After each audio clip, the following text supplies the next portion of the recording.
Hey YouTube, how's it going? It's Norm here. 1 week update. So, went to the dealership on Saturday and I wanted to check on the status of my bike. They still haven't looked at it. Kind of disappointed with them at this point in time. I have an event coming up April 16th. So when I originally dropped the bike off and they got a hold of KTM, they said they'd have me my parts by the first week of April. So it doesn't look like that's going to happen right now. I'm still going to do the event. Looks like I'm going to be borrowing one of my buddy's bikes instead. I already have all the documentation of the damage, the root cause. I got pictures. I have my own parts list they don't want to take. So just waiting on that. A little side note too is I put a deposit on another dirt bike. My two friends put deposits on dirt bikes as well, saying that they should get 3 units in. Only 2 came in.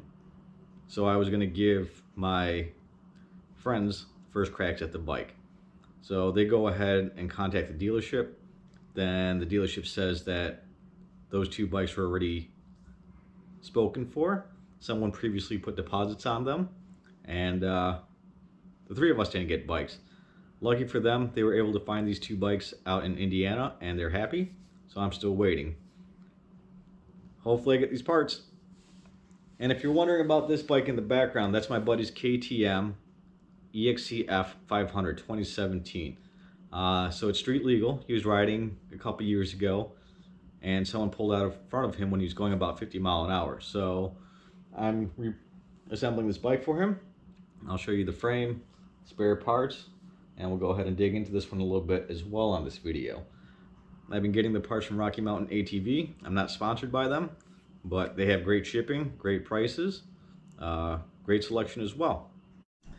So to buy a new frame, we had to cut the neck off this one so we can get the VIN reused. We got some denting here. I didn't have the tool or know the Allen key secret to get this crossover tube out. So I cut the frame on this one, figuring we don't have to reuse it.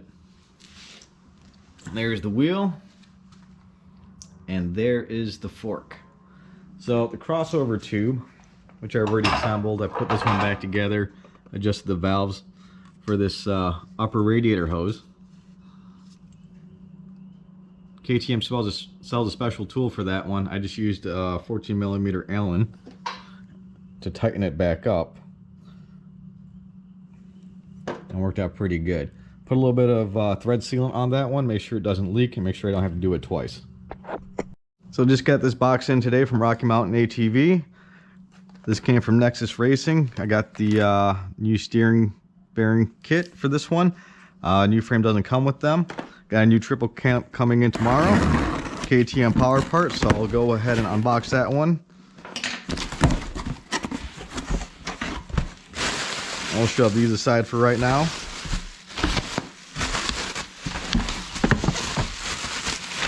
Got the new subframe, so I'll swap over the airbox and light tonight.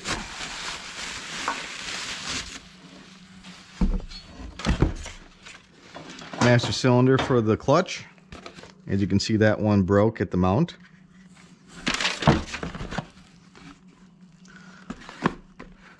Ignition lock set. Got some new seals, some hardware that we were missing for the triple clamp as well. Ignition lock bracket. And the all-important bolt kit, since a lot of the hardware was disposed of with the front neck.